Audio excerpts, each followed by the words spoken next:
سر میری ٹیبل پر اس وقت کافی سارا کام ادھورا پڑا ہے، سو پلیز لیٹ می گو، وہ بے حد سنجیدہ اور دو ٹوک انداز لہجے میں کہہ رہی تھی، اور اس کے انداز پہ لب بھیجتے ہوئے خود کو کنٹرول کرتا اپنی چیئر دھکیل کے اس کے مقابلہ کھڑا ہوا۔ اروا، تمہیں شاید اندازہ نہیں ہے کہ جس حقیقت سے تم دامن چھڑا رہی ہو، نظریں چرا رہی ہو، میں اس حقیقت کو ہر زاویے سے، ہر لحاظ سے قبول کر چکا ہوں۔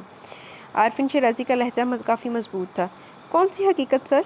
وہ بے حد اجنبیت اور لا تعلقی کا مظاہرہ کر رہی تھی۔ تم اچھی طرح جانتی ہو اروا، پلیز اس طرح بات نہ کرو۔ عارفین کے لہجے میں پل میں تھکن اتر آئی۔ سر میں صرف اتنا جانتی ہوں کہ ہمارے درمیان جو کچھ بھی ہوا وہ ایک ڈرامہ تھا، اور اس ڈرامے میں دو کریکٹر تھے، اروا حیات اور عارفین شیرازی، اور ان دونوں کریکٹرز کا اپنے آپ پر کوئی اختیار نہیں تھا۔ ان کا تمام دار و مدار اور اختیار اس ڈرامے کی ڈائریکٹر اور پروڈیوسر کے ہاتھ میں تھا، یعنی زویلا شیرازی اینڈ رابعہ شیرازی کے ہاتھ میں۔ اور اب جب اس سوپ سیریل کا اختتام ہو چکا ہے تو آپ اسے ریپیٹ کیوں کرنا چاہتے ہیں؟ ایک ڈرامہ ایک بار ہی ہٹ ہوتا ہے، بار بار ریپیٹ کرنے سے نہیں۔ پلیز بھول جائیں اس بات کو کہ جو گزرا وہ حقیقت تھی، بلکہ اس بات کو ذہن میں رکھیں کہ جو ہوا وہ ڈرامہ تھا۔ ایک ڈرامہ ختم ہوا تو دوسرے ڈرامے کی تیاری کی جاتی ہے، پلیز آپ بھی کسی نئے ڈرامے پر توجہ دیں اور پھر سے تیاری شروع کر دیں۔ اروا نے کافی نپے تلے اور کھرے کھرے لفظوں میں اسے اپنی اہمیت اور دائرہ سمجھا دیا تھا، جس پہ چند سیکنڈز کے لیے عارفین شیرازی کچھ بھی نہ کہہ پایا۔ تم آخر چاہتی کیا ہو؟ تم نے کیا سوچا اس سارے قصے کے بارے میں؟ عارفین کو سمجھ نہیں آ رہا تھا کہ وہ اروا کو کیسے سمجھے اور اسے کیسے سمجھائے۔ شاید ان کی کیفیات اور تاثرات اور جذبات اس مقام پر تھے کہ جہاں لفظوں کا دائرہ اور اظہار کا پیراہن بھی کم پڑ جاتا ہے۔ بالکل اسی طرح عارفین شیرازی ٹھیک سے اظہار نہیں کر پا رہا تھا اور اروا اس کے احساسات کو سمجھ نہیں پا رہی تھی۔ اسی بات پر وہ جھنجھلا اٹھتا تھا۔ میں تم سے کچھ پوچھ رہا ہوں اروا کہ تم خود کو کیا چاہتی ہو؟ آپ مجھے بار بار ڈسٹرب کرنا چھوڑ دیں، وہ تیزی سے بولی، اور جو میں ڈسٹرب ہو رہا ہوں، میری زندگی سکون سے عاری ہو چکی ہے، کیا اس کا احساس نہیں ہے تمہیں؟ وہ بے بسی سے مٹھیاں بھیجتا دبے لہجے میں پھر سے بفر رہا تھا۔ سر آپ اپنے ذاتی معاملات میں مجھے مت گھسیٹا کریں، میں آپ کی پی اے ہوں، میرا تعلق آپ کے کاروبار، آپ کے آفس اور آپ کے دیگر کاموں سے، آپ کی ذات سے میرا کوئی تعلق نہیں، اور پلیز وقت بے وقت کوئی ڈرامہ کریٹ کرنے سے پہلے یہ سوچ لیں کریں یہ آفس ہے، آپ کا بیڈ روم نہیں۔ شٹ اپ اروا، جسٹ شٹ اپ۔ عارفین شیرازی کا ہاتھ اٹھا لیکن پھر اس نے اپنے ہاتھ کو فضا میں ہی روک لیا۔ تم سے بات کرنے کے لیے مجھے کسی آفس، کسی بیڈ روم کی حدود کی کوئی ضرورت نہیں، میں جب چاہے جہاں چاہے تم سے بات کر سکتا ہوں، وہ کافی غضبناک لہجے میں کہتا دروازے کو ٹھوکر مارتا ہوا اروا سے پہلے آفس سے باہر نکل گیا، اور اروا پہلی بار اس کا اس قدر شدید غصہ اور جذباتی انداز دیکھ کر چپ کی چپ رہ گئی تھی۔ یہ اس کے غصے کی انتہا ہی تھی کہ وہ آج اس پر ہاتھ اٹھا بیٹھا تھا۔ بے شک وہ تھپڑ اس کے چہرے پر نہیں پڑا تھا، مگر اس تھپڑ کا احساس عارفین کو بھی ہو گیا تھا اور اروا کو بھی۔ السلام علیکم۔ ڈرائنگ روم میں داخل ہوتے ہمیشہ کی طرح ذرا اونچی آواز سے سلام کیا تھا، اور بابا جان نے چونک کر اس کی سمت دیکھا تھا۔ وہ کافی ڈھیلے ڈھالے انداز سے بریف کے صوفے پر ڈال کر ٹائی کی نوٹ کھول رہا تھا۔ تھک گئے ہو؟ اس کے سلام کا جواب دے کر وہ پوری طرح اس کی سمت متوجہ ہوئے تھے۔ شاید، وہ بے حد آہستگی سے بولا اور صوفے کی بیک سے پشت ٹکا کر آنکھیں موند لی تھی۔ عارفین، تم اپنے اندر کا حال کیوں نہیں بتاتے؟ صبح گھر سے آفس کے لیے نکلتے ہو بہت تازہ دم، زندگی سے بھرپور ہوتے ہو، لیکن واپسی پر ایک ہارے ہوئے جواری کی طرح نظر آتے ہو۔ مجھے بتاؤ آخر تم کیا چیز ہار کے گھر آتے ہو؟ ایسی کیا چیز ہے جو تمہیں خوش نہیں رہنے دیتی؟ پہلے تمہاری اولاد نہیں تھی لیکن تم خوش رہتے تھے، اب اللہ نے یہ کمی بھی پوری کر دی ہے، تمہیں چاند سا بیٹا دیا ہے، لیکن پھر بھی تم خوش نہیں ہو۔ کیا وجہ ہے آخر؟ بابا جان ہاتھ میں پکڑی کتاب ایک سائڈ پر رکھتے ہوئے اپنی گہری نگاہوں سے اس کا بغور جائزہ لینے لگے، جبکہ عارفین کے دل میں ایک سرد لہر اٹھی تھی۔ بابا جان، آپ کی خواہش اور اپنی ماں کی ضد نے ہی تو مجھے اس قدر ہارنے پر مجبور کیا ہے، اب میں اپنے اختیار میں نہیں ہوں، تو میں کیا کر سکتا ہوں؟ میں آپ لوگوں میں سے کس کو دوش دوں؟ کون مجرم ہے میرا، آپ لوگ یا پھر میں خود؟ اس نے بے بسی سے سوچا۔ عارفین، بولو کیا ہار کے آئے ہو؟ بابا جان اسے کھوجنا چاہتے تھے۔ اپنی زندگی، اپنا دل، وہ بہت ہی ٹھہرے ہوئے لہجے میں آہستگی سے بولا، اور بابا جان اس کے جواب پر الجھ کے رہ گئے۔ شک تو انہیں پہلے سے تھا، اب وہ ان کے شک کو یقین دے رہا تھا۔ میرا مطلب ہے تمہارا مطلب ہے تم اپنی زندگی یعنی اپنا سب کچھ ہار کے گھر آئے ہو؟ انہوں نے باقاعدہ دہرا کے پوچھا۔ ہاں، شاید یہی کہا ہے۔ عارفین نے آنکھیں کھول کر چھت سے لٹکتے بے حد خوبصورت اور بیش قیمت فانوس کو دیکھتے ہوئے جس لہجے میں کہا، بابا جان کو اور بھی بے چینی لگ گئی۔ ہمارا تو خیال تھا کہ تمہاری زندگی اس گھر میں ہوتی ہے، تمہاری بیوی، تمہارا بچہ، تمہاری ماں، تمہارے دادا دادی، تمہارا سب کچھ یہاں ہے، پھر باہر تمہاری زندگی۔ انہوں نے جان بوجھ کر بات ادھوری چھوڑی تھی۔ یہاں اس گھر میں میری زندگی نہیں ہے، بلکہ زندگی کے چند حصے رہتے ہیں، جبکہ میری پوری زندگی اور زندگی کا حاصل اس گھر سے دور ہے۔ میں اپنی زندگی کو اور زندگی کے تمام حصوں کو یکجا کرنا چاہتا ہوں، ایک جگہ رکھنا چاہتا ہوں، میں ایک مکمل زندگی جینا چاہتا ہوں بابا جان، لیکن مجھ سے ایسا ہو نہیں پا رہا۔ مجھ سے میری زندگی کے حصے سمٹ نہیں پا رہے بلکہ اور بھی بکھر رہے ہیں، اور ان کے ساتھ ساتھ میں بھی بکھر رہا ہوں۔ مجھ پہ کیا بیت رہی ہے میں بیان نہیں کر پا رہا، میں بے بسی کی انتہا پر ہوں اس وقت۔ وہ اضطراری انداز سے کہتا صوفے سے کھڑا ہو گیا تھا، دونوں ہاتھ اپنے بالوں میں پھنسا لیے، اور اس کی بے چینی اور بے بسی ایک ایک حرکت سے عیاں تھی۔ کوئی نام بھی تو ہوگا نا تمہاری زندگی کا؟ بابا جان کے سوال پر وہ بری طرح چونک گیا تھا، اور جب احساس ہوا کہ وہ کس کے سامنے کھل رہا ہے تو فوراً ہی اپنے آپ کو اس سنگین حماقت سے روک لیا تھا اور اپنی کیفیت کو کنٹرول کرنے لگا۔ ہانی کہاں ہے؟ نظر نہیں آ رہا۔ وہ بڑی مہارت سے بات بدل گیا۔ عارفین، ہم نے کچھ اور پوچھا ہے، بابا جان نے زور دے کر کہا۔ وہ سب بھی ہوتا رہے گا بابا جان، ابھی میں اس سے تو مل لوں، روز وہ یہاں ہی ہوتا ہے ڈرائنگ روم میں، لیکن آج کہیں دکھائی نہیں دے رہا، میں ابھی آتا ہوں اسے دیکھ کر۔ عارفین نے وہاں سے نکلنے میں ہی 3 سیکنڈ کا وقت لیا تھا، اور بابا جان اپنے پوتے کی دوہری شخصیت کے پرزے جوڑتے ملاتے رہ گئے۔ وہ بہت دنوں سے اس پر غور کر رہے تھے، لیکن ابھی تک کوئی سراغ ہاتھ آ کے نہیں دیا تھا، حالانکہ کبھی کبھی عارفین کا خود دل چاہتا کہ وہ سب کچھ بابا جان کے سامنے بیان کر دے، اپنے دل کے نہاں خانے میں چھپے تمام اچھے برے راز ان کے حضور کھول کے رکھ دے، مگر حوصلہ کرتے کرتے پھر سے ہمت ہار جاتا تھا، صرف یہ سوچ کر کہ سب کچھ جان لینے کے بعد نہ جانے ان کا کیا رد عمل ہوگا، وہ کون سا فیصلہ کریں گے اور کیا سوچیں گے، کیا سب نے ان کو دھوکہ دیا، بیٹا ان کا اپنا نہیں بن سکا تو کیا پوتا بھی ان کا نہیں بن پایا، ان کے پاس ساری زندگی کا سرمایہ، صرف ساری زندگی کا سرمایہ، کیا اثاثہ تھا، صرف اور صرف عارفین شیرازی، اور زندگی کے ایک مقام پر وہ بھی ان کو دھوکہ دیا گیا تھا، اور یہی سب سوچ کر وہ اپنے آپ کو کچھ بھی کہنے سے روک لیتا تھا۔ ابھی بھی اس نے بڑی مشکل سے اپنے آپ کو روکا تھا اور بات ٹال دی تھی۔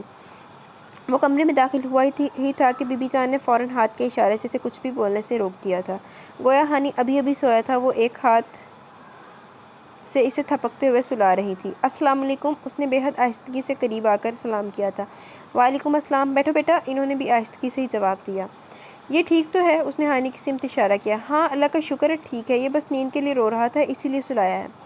بی بی جان نے 6 ماہ کے ہانی کو پیار بھری نظروں سے دیکھا، وہ نرم بستر پر نرم سی کروٹ لیے سو رہا تھا۔ زویلا کہاں ہے؟ عارفین کو بی بی کا خیال آیا۔ جہاں ہوتی ہے، بی بی جان نے تلخی سے کہا تھا، اور عارفین چپ سا ہو گیا، وہ جن چیزوں جن کاموں میں قصوروار نہیں بھی تھا ان کے لیے بھی مجرم ہو جاتا تھا، بیچارہ عارفین منونا سب تو مظلوم کریکٹر لگ رہا ہے۔ اچھا بیٹا تم کپڑے تبدیل کر کے آؤ، تب تک ہم کھانا لگواتے ہیں۔ بی بی جان بیڈ سے اترتے ہوئے بولی۔ دودھ پیا ہے اس نے؟ عارفین نے بیڈ کے قریب آتے ہوئے پوچھا تھا۔ ظاہر ہے بیٹا یہ دودھ پی کر ہی سویا، دودھ کے بغیر گزارا ہے اس کا؟ وہ خوشگوار لہجے میں بات کر کے عارفین کی فکر مٹا رہی تھی۔ وہ بیڈ کے قریب کھڑا ہانی کے چہرے کو بغور دیکھ رہا تھا، آنسوؤں کی نمی سے اس کی پلکیں جڑی ہوئی تھیں، وقفے وقفے سے اس کے منہ سے ہلکی ہلکی سسکیاں بھی نکل رہی تھیں، یعنی وہ کافی دیر تک اور کافی شدت سے روتا رہا تھا۔ میں اس کو اپنے بیڈ روم میں لے جاتا ہوں۔ وہ جھک کر اسے اٹھانے لگا۔ ارے رے جاگ جائے گا، اتنی مشکل سے سلایا بھی، پگلے اسے کوئی تنگ کر رہا ہے یہاں؟ بی بی جان نے بڑی تیزی سے عارفین کا بازو پیچھے ہٹایا۔ دیکھو تھکے ہوئے آئے ہو، جا کر کپڑے تبدیل کرو اور کھانا کھاؤ آ کر، میں بھی آ رہی ہوں۔ وہ لہجہ بدل کر بولی تو عارفین خاموشی سے پلٹ کر چلا گیا، اور تھوڑی دیر بعد وہ بی بی جان اور بابا جان کے ساتھ بیٹھا کھانا کھا رہا تھا، لیکن اس کا دھیان بار بار زبیلہ کی طرف جا رہا تھا، جو ہانی کی ذرا سی بھی پرواہ کیے بغیر اس وقت نہ جانے کہاں رنگ للیاں منا رہی تھی، اور ہانی تو دور کی بات، اس نے اب عارفین کی تھوڑی بہت پرواہ کرنا بھی چھوڑ دی تھی۔ پہلے ساری زندگی اس نے ماں کی لاپرواہیاں دیکھی تھی، اور اب ماں کے ساتھ ساتھ بی بی کی عیاشیاں بھی دیکھنا پڑ رہی تھی۔ قسمت کا چکر ہی کچھ ایسا تھا کہ وہ چاہ کر بھی ان سے دامن نہیں چھڑا پا رہا تھا، کیونکہ ان سے دامن چھڑا لینا اتنا آسان ہوتا تو آج اس نوبت کو نہ پہنچتا، جہاں وہ سکون بھی گنوا بیٹھا تھا، اور جہاں وہ بی بی جان اور بابا جان کے ساتھ ساتھ اپنے ضمیر کا اور اپنے بیٹے کا بھی مجرم تھا۔ تمہیں تنخواہ نہیں ملی ابھی تک؟ گھر کی ہر چیز ختم ہو چکی ہے، اتنی تنگی ہو رہی ہے آج کل۔ اس کو آفس کے لیے تیار ہوتے دیکھ کر بھابھی نے ذرا بیزاری سے کہا۔ اروا نے اپنے لمبے بالوں کی چوٹی بناتے بناتے لمحے بھر کو رکی اور بھابھی کا خوفزدہ زدہ چہرہ دیکھا۔ یکم ہے آج ہے بھابھی، اس نے لپے تلے مگر کچھ خفگی بھرے انداز میں جواب دیا۔ اچھا میں تو سمجھی تھی کہ کل یکم تھی، خیر واپسی پہ تنخواہ ملے تو میری یہ میڈیسن لے آنا، رات کو تھکن سے نیند نہیں آئی اور بی پی بھی ہائی ہو جاتا ہے۔ انہوں نے جھٹ اپنی لسٹ تھما دی اور اروا اپنا بیگ اٹھا کر باہر نکل آئی۔ اروا تو جس طرح ان کے لیے کام کرنے والی مشین ہے نا۔ سونیا تیار ہے؟ اس نے پلٹ کر بھابھی سے پوچھا۔ ہاں تیار ہے، اس کی ٹیچر سے کہنا کل کسی بچے نے سونیا کو مارا تھا، اس کے گال پر ابھی تک نشان ہے۔ یہ دیکھو، بھابھی نے سونیا کو پکڑ کے سامنے کیا۔ تو آپ نے مجھے کل کیوں نہیں بتایا؟ اروا سونیا کو قریب سے دیکھ کر تڑپ گئی تھی، اس کے گال پر سرخ نشان بہت واضح دکھائی دے رہا تھا۔ میں ابھی بات کرتی ہوں ٹیچر سے۔ اروا سونیا کی انگلی تھامے دروازہ عبور کر گئی۔ سونیا کا اسکول ان کے محلے سے اتنا دور نہیں تھا۔ اربا روزانہ آفس جاتے ہوئے سونیا کو اسکول چھوڑتے ہوئے جاتی تھی اور واپسی پر سارا اس کو لے آتی تھی۔ 5 سالہ سونیا جو ابھی پریپ میں اپنی زبان اپنے الفاظ کے اتار چڑھاؤ درست کر رہی تھی، سب گھر والوں کو ہی بہت پیاری تھی۔ اربا اور سارا بھی بہت پیار کرتی تھی اور پیار تو انہیں 1 سالہ عمر سے بھی تھا۔ وہ بھی اپنی توتلی زبان سے پھپھو کہہ کر دل مول لیتا تھا اور وہ بہنیں نثار ہو جاتی تھیں۔ سونیا کے ٹیچر سے بات کرتے کرتے وہ آفس سے لیٹ ہو چکی تھی۔ جب بھی بہت عجلت میں آفس پہنچی تھی اور سیڑھیاں چڑھتے ہوئے وہ بری طرح کسی سے ٹکرائی تھی، لیکن ایک مضبوط ہاتھ نے جس مضبوطی سے اسے بازو سے پکڑ کر گرنے سے روکا تھا، وہ اس کی گرفت اور اس ہاتھ کے مضبوط لمس سے ہی پہچان گئی تھی کہ اسے سہارا دینے والا کون ہے۔ "I'm sorry سر"، وہ فوراً سنبھل کر بولی تھی، اور جبکہ عارفین نے کلائی پر بندھی گھڑی دیکھی تھی۔ "کتنے منٹ لیٹ ہیں آپ؟" "جی 40 منٹ"، اس نے سر جھکا لیا۔ آفس کے رولز کے مطابق 15 منٹ لیٹ ہونے والے ورکر کو چھوٹ دی جا سکتی ہے، اتنا زیادہ لیٹ ہونا قابل قبول نہیں ہو سکتا۔ عارفین آفس ٹائمنگ کے متعلق اتنا سختی سے پیش آتا تھا کہ اس کا کوئی بھی ورکر کبھی لیٹ نہیں ہوتا تھا، کیونکہ وہ سب کے سامنے جھاڑ کے رکھ دیتا تھا، جیسے اس وقت اروا کے ساتھ ہو رہا تھا۔ "I'm sorry سر، مجھے اپنے بھتیجی کے ساتھ اس کے اسکول جانا پڑ گیا، اس لیے لیٹ ہو گئی تھی"، وہ اپنے سامنے کھڑے تفتیشی آفیسر کو سر جھکائے جواب دے رہی تھی۔ "کم از کم آپ کو مجھ سے پہلے آفس میں موجود ہونا چاہیے، کیونکہ آپ میری پی اے ہیں، میں نہیں، اور یہی اس جاب کی ڈیمانڈ ہے، انڈرسٹینڈ؟" "یس سر"، اس نے آہستگی سے سر ہلایا۔ "اوکے، اب آپ جا سکتی ہیں"، وہ سیڑھیوں کی سمت اشارہ کرتے ہوئے راستے سے ہٹ گیا اور وہ تیزی سے سیڑھیاں چڑھ گئی تھی۔ "ہیلو مس اروا حیات، کیسی ہیں آپ؟" ابھی وہ اپنی سیٹ پر آ کر بیٹھی ہی تھی کہ کہیں سے احمد انصاری ٹپک پڑا تھا۔ "اللہ کا شکر ہے ٹھیک ہوں میں"، وہ انتہائی لاپرواہی سے کہتی اپنی ٹیبل کی دراز کا لاک کھول کر ضروری فائلز نکالنے لگی۔ "صبح ہی صبح باس نے اچھا نہیں کیا، کم از کم آپ کو اندر تو آنے دیتے، وہیں سیڑھیوں پر ہی کلاس لینا شروع کر دی"۔ احمد انصاری ہمدردی جتا رہا تھا، لیکن اروا ایسی کسی بھی ہمدردی کو خاطر میں نہیں لاتی تھی۔ وہ ایک باشعور اور سمجھدار لڑکی تھی۔ وہ ہمیشہ وہی کرتی تھی جو اس کے لیے فائدہ مند ہوتا ہے، جو اس کے لیے نہ صحیح لیکن اس کے گھر والوں کے لیے اچھا ہوتا، اور جو اس کے دل و دماغ کو مناسب لگتا۔ غلطی میری ہی تھی، میں لیٹ آئی تھی، حالانکہ مجھے آفس رولز کی خبر بھی تھی، پھر بھی یہ کوتاہی کر بیٹھی، اور سر کا حق بنتا ہے کہ وہ اپنے ورکرز کی غلطی ان کی کوتاہی پر انہیں ڈانٹ سکے، کیونکہ وہ ہمیں اس وقت کا پیسہ دیتے ہیں۔ وقت کے ضیاع پر نقصان انہی کا ہوتا ہے، ہمارا نہیں۔ اروا نے ایک مضبوط سی دلیل دے کر احمد انصاری کی بولتی بند کر دی۔ "احمد ہونر آمی بیجا ہونا اپنا منہ لے کے کسی پاسے، جو اس آفس میں جاب کرنے کے لیے نہیں بلکہ اپنے شوق کی تکمیل کرنے کے لیے آتا تھا"۔ وہ اچھی خاصی فیملی سے تعلق رکھتا تھا اور عارفین شیرازی کے جاننے والوں میں سے تھا۔ انہی کی سفارش پر اس نے اسے جاب دے رکھی تھی، ورنہ احمد انصاری کا ہونا نہ ہونا برابر ہی تھا۔ "اوہ I'm sorry، میں بھول گیا تھا کہ آپ ایک سمجھدار خاتون ہیں، آپ ہر ایک کا زاویہ نظر سمجھتی ہیں، سوائے"، اس نے بات ادھوری چھوڑ دی، جس پہ اروا نے سر اٹھا کر جن نظروں سے اسے دیکھا وہ گڑبڑا کر وہاں سے اٹھنے پر مجبور ہو گیا۔ "ویسے مس اروا حیات، انسان کو اتنا روڈ بھی نہیں ہونا چاہیے کہ 2 منٹ کسی سے بات بھی نہ کرے"۔ احمد انصاری کی بات پر وہ کھول اٹھی تھی۔ "مسٹر احمد انصاری، یہ وقت باتوں کا نہیں کام کا ہوتا ہے"۔ "میں جانتا ہوں، اور میں یہ بھی جانتا ہوں کہ آپ کام کے علاوہ کچھ نہیں جانتی، آپ کے پاس کام کے لیے وقت ہے، مگر اپنے آس پاس بکھرے انسانوں کے لیے ذرا سا بھی ٹائم نہیں"۔ احمد انصاری بے حد سنجیدہ لہجے میں بول رہا تھا۔ "میرے پاس اس لیے کسی اور کام کے لیے وقت نہیں ہوتا کیونکہ میں آپ کی طرح شوقیہ جاب نہیں کرتی، یہ کام میری ضرورت ہے، مجھے تنخواہ ملتی ہے، وقت کی پابندی کرنا اور آفس کے رولز کے مطابق چلنا میری مجبوری ہے، کیونکہ میں اگر ٹھیک سے کام نہیں کروں گی تو مجھے تنخواہ نہیں ملے گی، اور تنخواہ نہ ملی تو میری مجبوریاں حل نہیں ہوں گی، اس لیے میں چاہتی ہوں کہ کوئی بھی میری زندگی اور میری جاب ٹائمنگ میں مداخلت نہ کرے"۔ اروا کا لہجہ بے انتہا سخت تھا، وہ حد سے زیادہ ایموشنل ہو گئی تھی، اب اسے بار بار لوگوں کا اس کی سمٹی ہوئی ذات کو کریدنا اور بکھیرنا بہت برا لگتا تھا، وہ چڑ جاتی تھی۔ احمد انصاری پل بھر کے لیے کچھ کہہ ہی نہ سکا، کیونکہ وہ سچ ہی تو کہہ رہی تھی، شوقیہ جاب کرنے اور مجبوری کے تحت کام کرنے میں بڑا فرق ہوتا ہے۔ احمد انصاری کام نہ بھی کرتا تو اس کی صحت پر کوئی اثر نہیں پڑ سکتا تھا، وہ جاب سے ہاتھ دھو کر بھی ریلیکس رہتا، جبکہ اروا جاب سے ہاتھ دھو بیٹھتی تو یقیناً اس کے گھر والوں کو فاقے کرنا پڑ جاتے، اس لیے اسے کام کی فکر اور وقت کی قدر کرنا پڑتی تھی۔ "I'm sorry مس اروا، میں اس خیال سے ہرگز نہیں کہہ رہا تھا، بلکہ آپ کو سب سے الگ تھلگ دیکھتا ہوں تو دل میں بے اختیاری ایک خواہش ابھرتی ہے کہ آپ بھی سب کے ساتھ ہنسیں، بولیں، سب کے ساتھ مل کر بیٹھیں، انجوائے کریں اور یہ اداسی اور تنہائی کا حصار توڑ دیں"۔ "پلیز احمد صاحب، میں اس وقت کسی بھی طویل بحث میں نہیں پڑنا چاہتی"، اس نے احمد انصاری کی بات درمیان میں ہی کاٹ کر اپنی بات واضح کی تھی، جس کو سمجھتے ہوئے وہ سر ہلا کر خاموشی سے پلٹ کر باہر نکل گیا، اور وہ کوئی بھی بات خود پر طاری کیے بنا فوراً سر جھٹک کر اپنے کام میں لگ گئی، اور شام 5 بجے آفس سے سیلری لے کر نکلی تو بھابھی کی تھمائی ہوئی لسٹ دیکھی، جن میں کچھ دوائیاں اور کچھ نائٹ کریمز تھیں جو اپنے چہرے کو تر و تازہ رکھنے کے لیے رات سونے سے پہلے استعمال کرتی تھی۔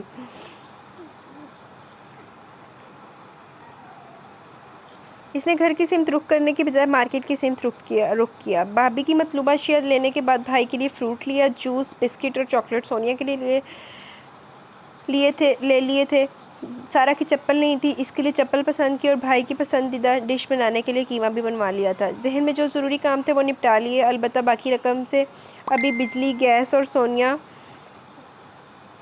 کی فیس کے بل بھی جمع کروانا تھے۔ انہی کا حساب کتاب کرتی سارا سامان اٹھائے وہ کسی ٹیکسی یا رکشے کے انتظار میں سڑک پر آ کھڑی ہوئی۔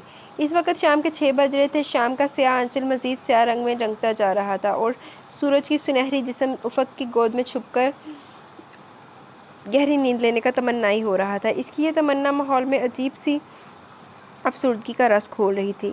اداسی پوری فضا میں رچی تھی، لوگ پنچھیوں کی طرح اپنے اپنے آشیانوں کو لوٹ رہے تھے۔ سڑک کا کشادہ سینہ گاڑیوں کے ٹائروں سے دھڑک رہا تھا، ہر ایک کو سب سے پہلے آگے نکلنے کی اور اپنے گھر جانے کی جلدی تھی۔ کئی رنگین اور شوخ مزاج رومانٹک مرد جاتے سگنل کے قریب کھڑے بچے سے اپنی بیویوں کو خوش کرنے کے لیے پھولوں کے گچھے بھی لیتے جا رہے تھے، اور وہ بچہ مسکراتے ہوئے خوشی خوشی پھول بیچ رہا تھا، صرف اس احساس سے کہ آج وہ بھی اچھی کمائی کر کے گھر جائے گا، اس کے گھر والوں کی ضرورت بھی پوری ہوگی۔ اور اس پھول بیچنے والے بچے کی اس خوشی کو دیکھ کر اروا کے دل میں ایک گہری ہوک اٹھی تھی اور جسم کا رواں کھڑا ہو گیا۔ صرف اتنی سی سوچ سے کہ گھر والوں کی ضرورت پوری کرنے کے لیے انسان اتنا مجبور ہوتا ہے کہ اپنا آپ بھی بیچ دیتا ہے، اپنا جسم، اپنے احساسات اور اپنے جذبات بھی پیسوں میں تول دیتا ہے، کبھی کبھی اپنی خواہشوں کو پورا کرنے کے لیے اور کبھی کبھی گھر والوں کی ضرورت پورا کرنے کے لیے، اور وہ بچہ تو محض پھول ہی بیچ رہا تھا۔ اروا اس بات کو سوچتے ہوئے کانپ اٹھی تھی، اس کے ماتھے پر پسینے کے قطرے نمودار ہو گئے تھے، دل بے انتہا گھبرایا اور اپنی غیر ہوتی حالت کو سنبھالتی وہ قریب رکنے والی گاڑی سے اچانک ڈر کے پیچھے ہٹی۔ آؤ میں ڈراپ کر دیتا ہوں، کافی دیر ہو چکی ہے۔ عارفین کی بھاری آواز کافی قریب سے ابھری تھی، وہ اپنی سوچ اور موجودہ ماحول سے چونک کر اس کی سمت متوجہ ہوئی۔ وہ گاڑی کا شیشہ فولڈ کر رہا تھا۔ نو تھینکس سر، میں چلی جاؤں گی۔ اس نے بیگ ایک ہاتھ سے دوسرے ہاتھ میں منتقل کرتے ہوئے سختی سے انکار کر دیا۔ ٹائم بہت ہو چکا اور اس اسٹاپ پر رش بھی بہت ہے، تمہیں دیر ہو جائے گی۔ عارفین نے اصرار کیا، وہ چند لمحے ہی صحیح اسے اپنے پاس اپنے قریب دیکھنا چاہتا تھا۔ آئی ایم سوری سر، میں عارضی سہارے نہیں اپنانا چاہتی، اللہ حافظ، وہ کہہ کر اس طرف بڑھ گئی جس طرف سے مخصوص ہارن دیتی لوگوں سے کھچا کھچ بھری بس آ رہی تھی، اور پھر عارفین کے دیکھتے ہی دیکھتے اس پرہجوم بس اور دھکم پیل میں سوار ہو گئی تھی۔ عارفین کا خون غصے سے اور اذیت کے احساس سے جل کر سیاہ ہو گیا۔ اس نے تل ملا کر اسٹیئرنگ پر ہاتھ دے مارا۔ میرے ساتھ ہی ایسا کیوں ہوا؟ سب آزاد ہو گئے اور میں قید میں آ گیا۔ بے بسی نے جیسے اس کے غصے اور اس کی سوچ کو مفلوج کر ڈالا۔ گھر آ کر ہمیشہ کی طرح وہ تھکے تھکے سے انداز میں صوفے پر ٹھہر گیا تھا، لیکن اس سے پہلے کہ وہ اس اذیت، اس بے بسی کو دل کی دیواروں پر نقش ہوتا محسوس کرتا، اچانک قریب ہی ہانی کے رونے کی آواز سنائی دی تھی۔ وہ ساری تھکن اور کوفت بھلائے فوراً سیدھا ہوا تھا۔ ارے نہیں نہیں نہیں یار، رونا نہیں، شاباش، نہیں رونا۔ اس نے فوراً بیبی کوٹ میں سوئے ہانی کو اٹھا لیا تھا۔ وہ بیدار ہونے کے بعد رونے کا سٹارٹ لے چکا تھا اور اسے چپ کروانا بے حد مشکل کام تھا، مگر آج وہ باپ کی صورت دیکھ کر خود بخود ہی خاموش ہو گیا تھا۔ 6 ماہ کا ہانی عارفین شیرازی کی شب و روز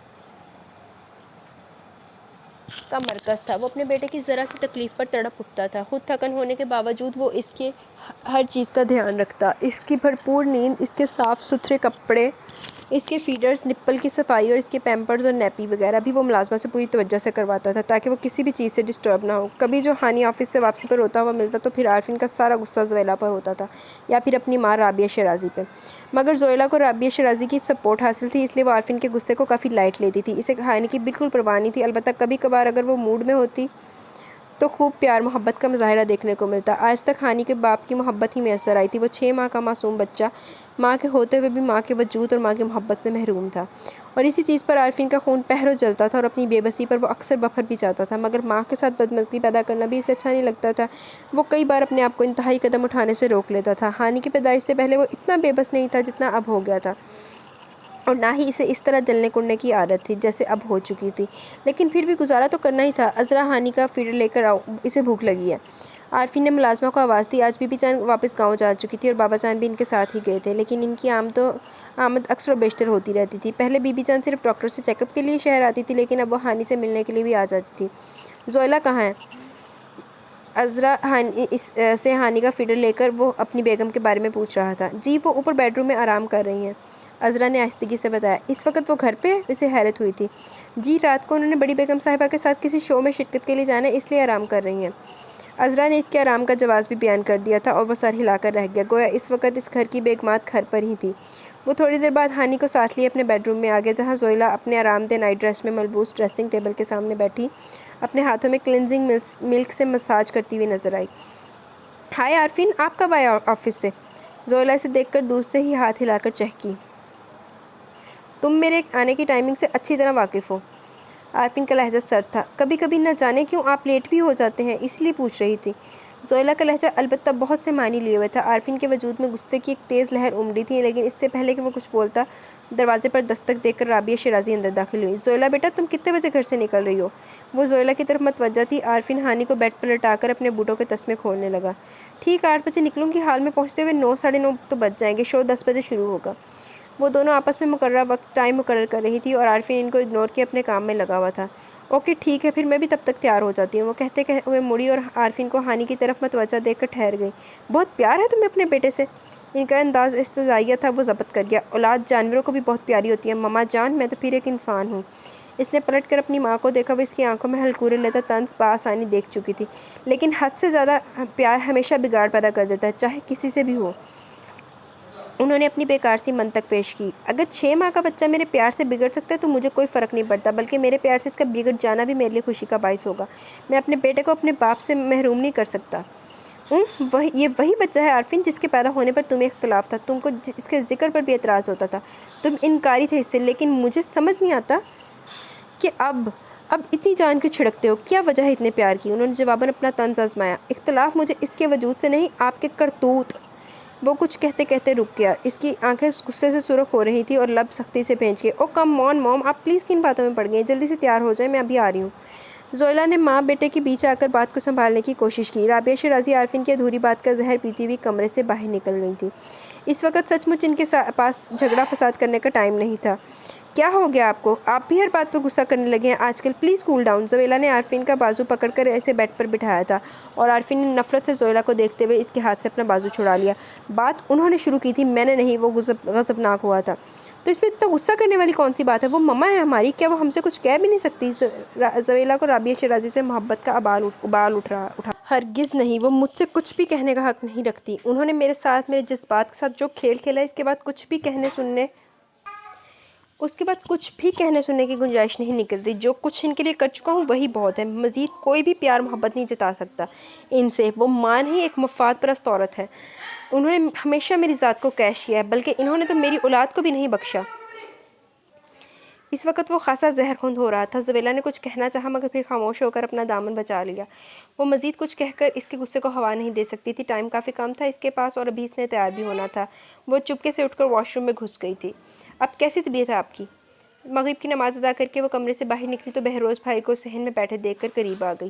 اللہ کا شکر ہے بیٹا، میں بہت بہتر ہوں، تم سناؤ کام زیادہ تو نہیں ہوتا؟ وہ بہت ہی پرشفقت سے لہجے میں پوچھتے ہوئے اس کے سر پر ہاتھ رکھ چکے تھے۔ نہیں، کام تو روزانہ ہی معمول کے مطابق ہوتا ہے، اور ویسے بھی اتنے سے کام سے بھلا تھکن کیسی؟ عروہ ان کی تسلی کے لیے مسکرائی تھی، کیونکہ اسے پتہ تھا کہ وہ اکثر اس کے بارے میں ہی سوچتے رہتے ہیں۔ انہیں یہی فکر ہوتی تھی کہ وہ اکیلی نازک سی لڑکی اس گھر کا بوجھ اٹھاتے اٹھاتے تھک جائے گی۔ آج کل کی مہنگائی کے دور میں مرد گھروں کا بوجھ اٹھاتے ہوئے ہاتھ تھک جاتے تھے، تو وہ تو پھر نازک اندام لڑکی تھی جس کا جسم بھی نازک تھا اور جذبات بھی نازک تھے، بس حوصلہ اور ہمت مضبوط تھی۔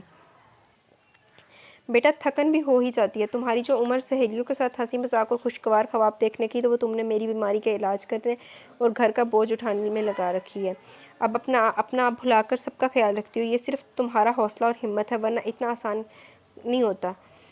میں جب کام کرتا تھا تو واپسی پہ اتنا تھک جاتا تھا کہ تم لوگوں کے ساتھ کچھ دیر بیٹھ کر ٹھیک سے بات بھی نہیں کر پاتا تھا، بس یہی کوشش ہوتی کہ تھوڑا آرام کر لوں، مگر تمہیں میں نے آج تک ایسا کرتے نہیں دیکھا۔ تم سب کو ان کے حصے کا ٹائم دیتی ہو، چاہے وہ سونیا ہو، عمر ہو، اور چاہے امی جان یا پھر میں خود۔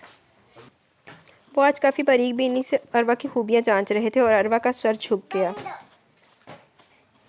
بھائی دراصل یہ چاہتی ہوں کہ گھر میں کوئی یہ محسوس نہ کرے کہ آپ بیمار ہیں، میں سب کو یہ احساس دلانا چاہتی ہوں کہ آپ بالکل ٹھیک ہیں، آپ کی موجودگی، آپ کی صحت، آپ کی تسلی میرے لیے بہت اہم ہے۔ وہ ان کا ہاتھ تھامتے ہوئے کچھ روحان سی ہو گئی۔ بیٹا میں مر بھی جاؤں تو تمہارا یہ احسان نہیں اتار سکتا۔ وہ مشکور ہونے لگے۔ بھائی پلیز، آپ ایسا کہہ کر مجھے میری ہی نظروں میں بے قدر اور بے وقت کیوں کر رہے ہیں؟ اگر آپ کی نظروں میں میری کوئی اہمیت ہے تو اسے احسان کے لفظ استعمال کر کے ختم نہ کیا کریں، اور میں نے کوئی پہاڑ نہیں کھودا جس پہ آپ ہمیشہ شکریہ ادا کر کے مجھے شرمندہ کر دیتے ہیں، اور ویسے بھی یہ گھر جتنا آپ کا ہے اتنا میرا بھی ہے، اور میرا بھی اتنا ہی حق بنتا ہے جتنا آپ کا تھا۔ عروہ نے ان کے ہاتھوں پہ ہاتھ رکھتے ہوئے اور انہیں بھرپور تسلی دے رہی تھی۔ بے شک ہزاروں لڑکیاں ہیں، مگر بیٹا میرے لیے تو تم اکیلی ہی ہو نا، جس نے میرے لیے اتنی جدوجہد کی ہے، اتنی قربانی دی ہے۔ قربانی؟